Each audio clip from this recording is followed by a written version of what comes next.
Welcome everyone in here to West Coast Wrap tonight. Several people in Southern California tonight desperate for answers after learning they may know the victims of a deadly mass shooting that happened outside of a resort in Reno today. Good evening. Welcome here to West Coast Wrap. We are going to confirm to you tonight that 3 people are dead.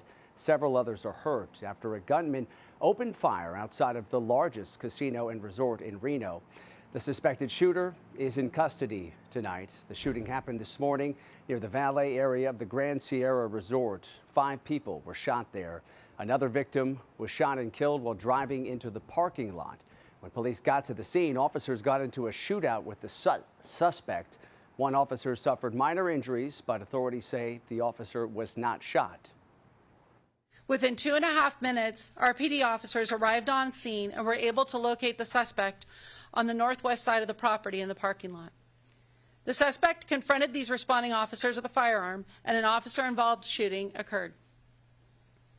The bravery and rapid response by our officers stopped the suspect's rampage on innocent victims, which definitely saved lives and prevented additional people from being victimized. And tonight, investigators say that suspect has no known connection to the victims, and there are no updates tonight on his condition after he was taken to the hospital. Well, some people in Southern California are learning as many as 3 of the Reno shooting victims could be from that area. Fox 11's Christina Gonzalez spoke with them as they try to learn more about this tragedy.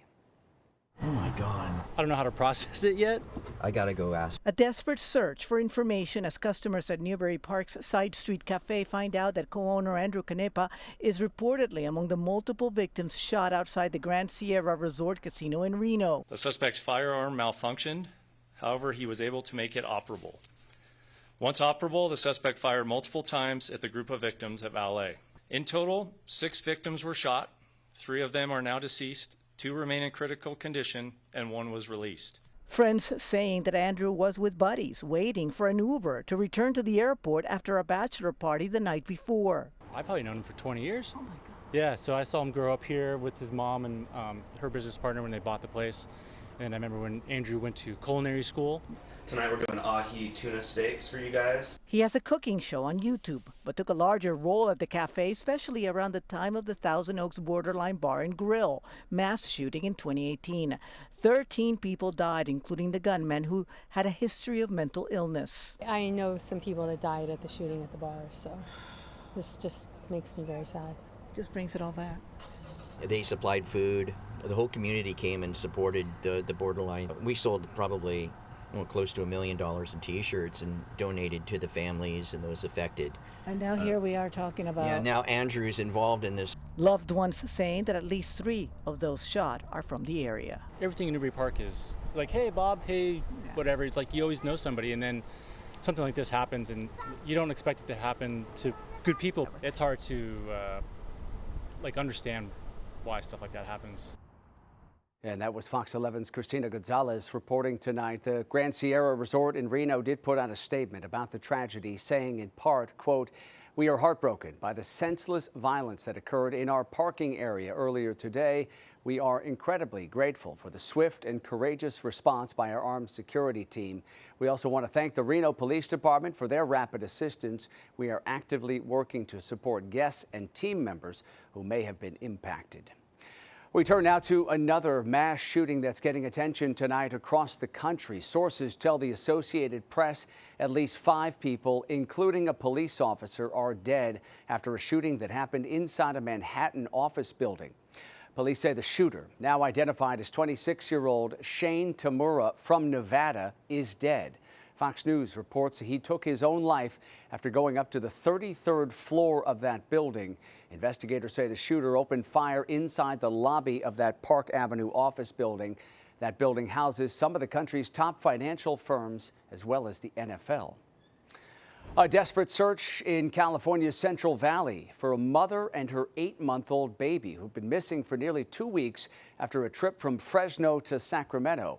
Whisper Owen and her daughter, Sandra McCarty, were last seen on the night of July 15th in Atwater, reportedly stopping to buy baby formula. Since then, no one has heard from the mother, and there's been no sign of her silver 2006 Chevy Trailblazer.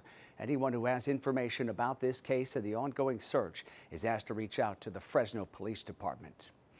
California is now suing the Trump administration over its demand that states hand over the personal data of people who receive benefits through the food assistance program known as SNAP. Attorney General Rob Bonta today led a coalition of 21 attorneys general announcing this suit. It challenges the USDA's demand that states turn over personal and sensitive information about millions of Supplemental Nutrition Assistance Program recipients. AG Bonta says the USDA is threatening to withhold funding for the program if states fail to comply. Be clear, this demand isn't about preventing waste, fraud, and abuse. SNAP has very low rates of fraud. That is well known. There are good guardrails already in place. It's about weaponizing government data to intimidate vulnerable communities.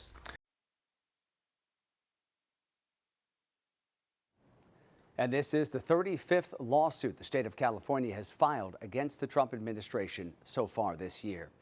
A federal judge has blocked the Trump administration's efforts to defund Planned Parenthood. Earlier today, the judge in this case ruled the organization's clinics nationwide must continue to be reimbursed for Medicaid funding. The new order replaces a previous verdict that was handed down by the same judge last week in Boston. It granted a preliminary injunction blocking the government from cutting Medicaid payments to Planned Parenthood clinics that don't perform abortions.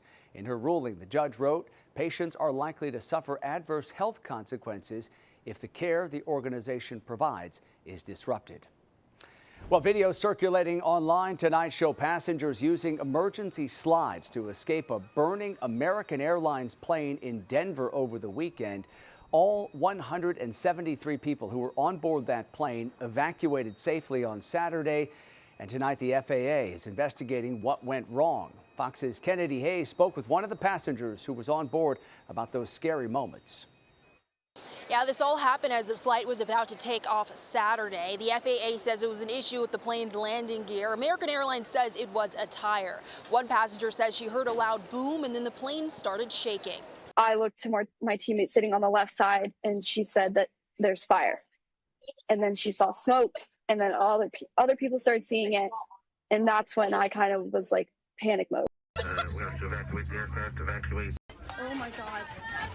Crew members told passengers to evacuate the American Airlines Boeing 737 MAX 8, and outside, as black smoke rose from underneath the aircraft, people escaped the plane using an emergency slide, passengers sprinting across the runway, some tripping at the bottom, others carrying children and luggage. The airport issued a brief ground stop as fire crews rushed in and quickly got the flames under control. 3023, you got a lot of smoke. 3023, there was some flames. Looks like the smoke's kind of dying down a bit. And you are actually on fire. American Airlines says that flight was headed to Miami. All 173 passengers and 6 crew members were safely evacuated. No one was seriously hurt. The airline says they took the plane out of service for inspection, and the airline was able to rebook passengers on a later flight to Florida. The FAA is investigating. At Denver International Airport, Kennedy Hayes, Fox News.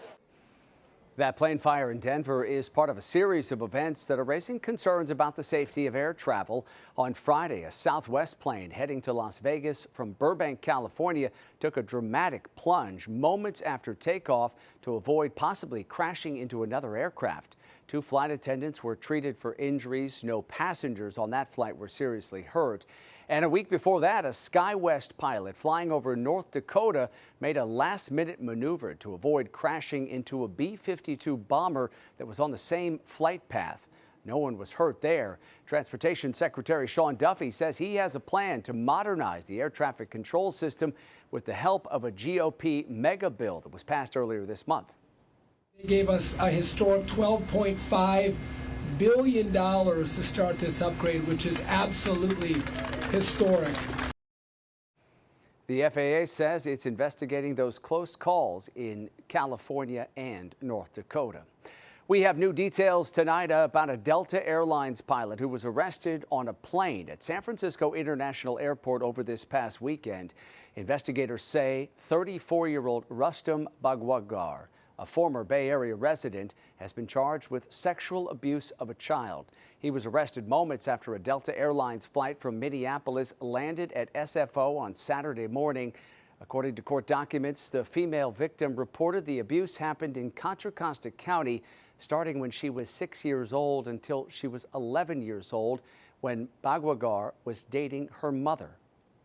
It just reminds us that child abuse can happen in any community, to any child, to any family. Delta said the pilot has been suspended pending this investigation. Bagwagar is in custody tonight with bail set at $5 million. Coming up tonight here on West Coast Rap, actor Alec Baldwin opening up about the deadly shooting that happened on his New Mexico movie set. Tonight he shares how that tragedy changed him. And in weather, here's our live camera in Southern California. The low clouds and fog making a comeback for this part of the West Coast. We're also talking about some extreme heat for other parts of the West, and we'll have more in your forecast coming up. As you're sleeping, these ice packs will cool down the water, and it'll get you through the whole entire night. Sweating it out for a good cause. What an Arizona man is hoping you'll learn from his quest to give up air conditioning.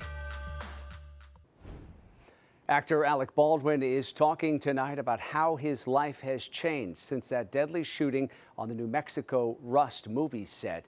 Just over a year ago, a judge dismissed a charge of involuntary manslaughter against Baldwin after allegations that police and prosecutors withheld evidence.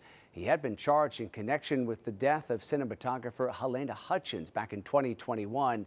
She died when Baldwin fired a prop gun that contained a live round of ammunition. You know, it's funny how something like that happens, which is as impactful as that, something as powerful as that happens in your life. How much it changes you. I can't even tell you how amazed I am about how different I am from where I was 3.5 years ago. Baldwin is attending San Diego's Comic-Con International, where he spoke on a panel celebrating 75 years of Charles Schulz's Peanuts cartoon.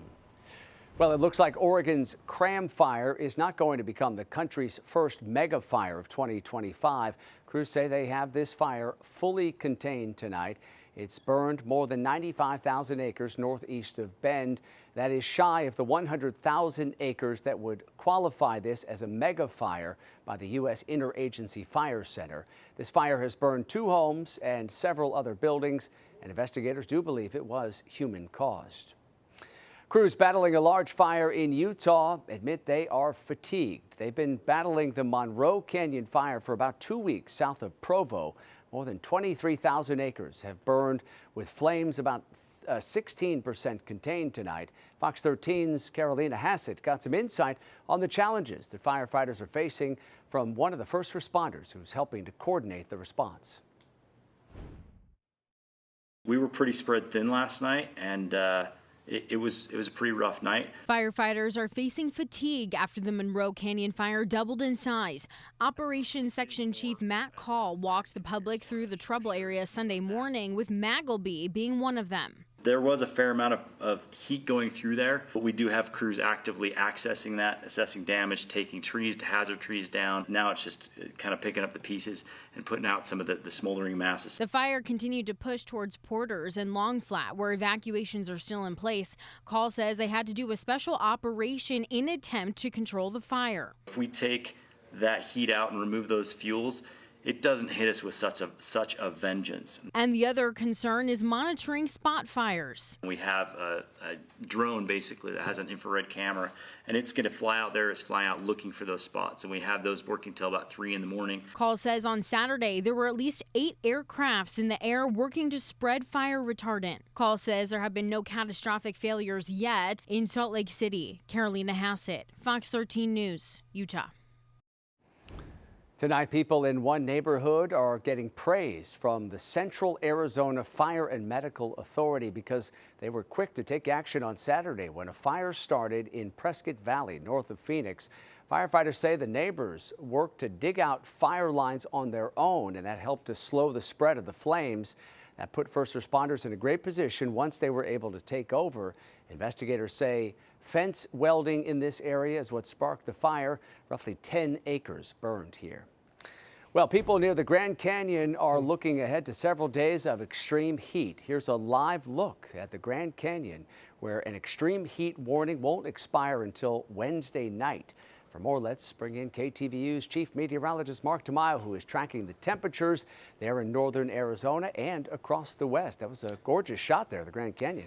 Yeah, that's right, Alex. In fact, still talking about some extreme heat, some dangerous heat, as you can see here. So one site showing you the observation today of 115 degrees. So still talking about the dangerous conditions today in the Grand Canyon. You heard about the extreme heat warning.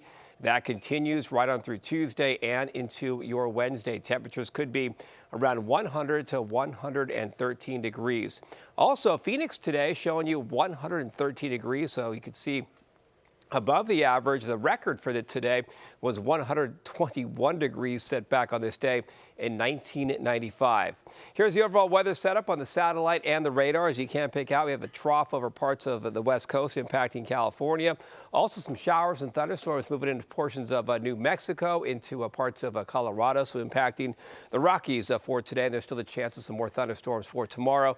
And still some activity on the radar, parts of Nevada, and you can see moving out of northern California into parts of Oregon. This was the scene today in Seattle, a warm day, 82 degrees in Seattle with some sunshine in this camera shot. In San Francisco, after days and days of low clouds and fog and some drizzle, actually some sunshine earlier today, 66 degrees in the Bay Area, at least for San Francisco. Right now, it's 103 degrees in Las Vegas. Reno's 88 degrees, and Portland's still a warm 84 degrees. So here's the setup. As you can see, we have this big bubble of area of high pressure here, kind of warming up parts of Seattle. We're going to have some fog for the Bay Area. Clearing skies for Los Angeles. A hot forecast for Phoenix. Looks like those thunderstorms redeveloping for tomorrow. Here is the forecast model, the Fox weather model showing you this throughout the day.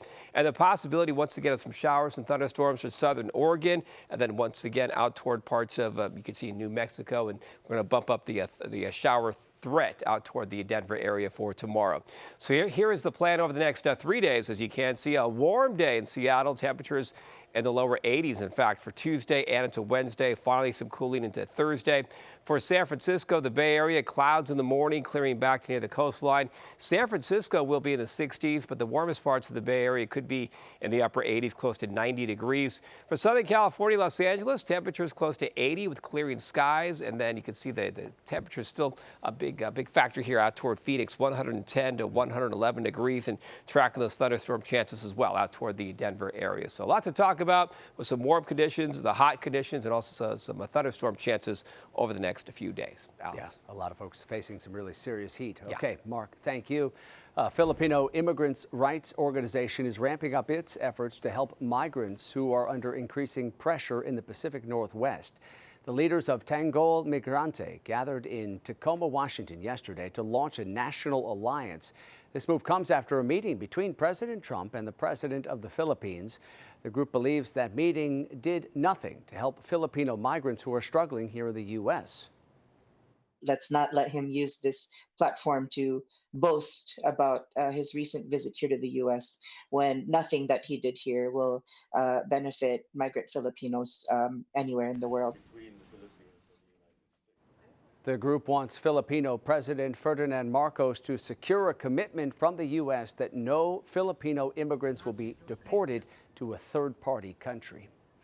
Today, President Trump answered more questions about his relationship with Jeffrey Epstein as the administration tries to shift the conversation away from the late financier and convicted sex offender. Speaking to reporters during a visit to Scotland, the president today suggested without evidence his name may have been planted in the Epstein files by former President Biden or members of his administration.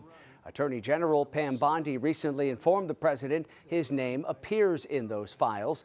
President Trump is facing growing pressure, including from many in his own party, to release the federal government's files on Epstein, who died by suicide in 2019. I talked earlier with TMZ's Michael Babcock about another revelation today from the president. One of the really interesting things that he talked about, and the president admitted that he was invited to Epstein Island, as it has been called, and he says that he turned down the invitation. Now, I think if he could go back, he'd probably rephrase the way he said it, because he said that he did not have the privilege of going to the island. Obviously, with some of the things that we know happened on that island, that's probably not the way that you would want to phrase the sentence, but nonetheless, that's exactly what he said, and a lot of people have latched on to that wording. It's a hoax. And during his comments today, President Trump also explained why his friendship with Epstein ended, saying Epstein had hired away people that worked for Trump. Coming up tonight here on West Coast Wrap, imagine facing triple-digit temperatures for days on end with no AC. Tonight, why an Arizona man says he doesn't mind facing those conditions. Plus, Colorado's Coach Prime thanks the doctors who helped him following a cancer diagnosis. I trusted and believed in you 100%, and the process wasn't easy. Colorado head coach Deion Sanders says he is cancer-free after undergoing surgery for a serious and aggressive form of bladder cancer. Doctors removed his bladder and rebuilt it using part of his intestine. Sanders kept the diagnosis private, but revealed it just as fall camp begins. He says he lost 25 pounds, but never doubted that he would return to the sidelines. Now Coach Prime is back and ready to lead the Buffaloes into the new season. This wasn't easy. Men, everybody, get checked out. Because if it wasn't for me getting tested for something else, they wouldn't have stumbled up on this. And make sure you get the right care. Sanders turns 58 years old next month. Well, one man hopes giving up air conditioning in Arizona's dangerous summer heat will help others. Fox 10's Nicole Christine spoke with him about a mission to raise money for people who can't afford to keep their homes cool. Well, for 66 days, one West Valley man has been living without air conditioning. Today, temperatures reaching 100 degrees in his living room. And he's doing it all for a great cause.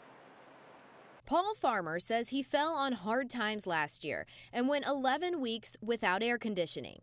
Now that he's gotten back on his feet, he wants to help those who are still dealing with the Arizona heat without the help of AC. He's spent over 2 months sleeping on a pool float, discovering ways to keep semi-cool. All these ice packs, little frozen water bottles, what it does is, as you can feel it too, like it's starting to cool down. Yes. So as you're sleeping, these ice packs will cool down the water, and it'll get you through the whole entire night. He started a GoFundMe and hopes to be able to raise enough money this summer to pay for 3 families' electric bills for a year. He says the stories he's heard since starting this challenge only strengthen his desire to help. There's so many families here in Arizona and worldwide that unfortunately can't afford their AC, which is terrible. It's terrible. You know, I'm going through it firsthand, you know what I mean? But, you know, this is by choice to help out others. Last year, I didn't have a choice. So just taking myself back into that time of my life, it was the worst. It was the worst. If you want to follow along with the journey, you can follow Paul AZ Backpack on Instagram. Reporting in the West Valley, Nicole Christine, Fox 10 News. Quite the effort there. That does it for West Coast Wrap tonight. We appreciate you watching. As always, have a good night.